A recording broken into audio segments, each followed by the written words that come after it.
দেখেন রামেন রান্না করছি। আমাদের মধ্যে কে কে এত ঝাল দিয়ে রামেন খান? এস্টার কি মুখে দিতেই ভয় লাগতেছে। তোমার মুখে দিতেই ভয় লাগতেছে? এস্টা কি মশলাটা দিছো রাইসা? Chilli flakes. আবার চিলি ফ্লেক্সও বানিয়ে দিছে, বুঝছেন? এমনি তো রামেন বলে মানুষ বলে ঝাল ঝাল, কি ঝাল, আবার এক্সট্রা মশলা দিছে, বুঝেন তাহলে কি ঝাল হবে।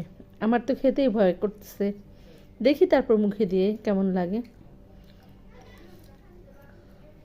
ওয়াও, মজা হয়েছে তো, অনেক ঝাল কিন্তু তারপর বাট মজা হয়েছে অনেক। দেখছেন আমাদের মধ্যে কে কে রামেন খান? কমেন্টও বলে যাবেন, ঠিক আছে?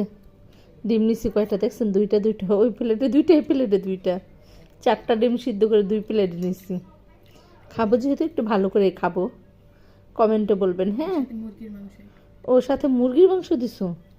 দেখছেন রামেনের সাথে এমনভাবে মুরগির মাংস দিছে, ভেজে দিছে, দেখা যায় না। আমিও তো ভাবতেছি কি এই যে সাথে রামেনের সাথে যে মুরগির মাংস ভেজে দিছে।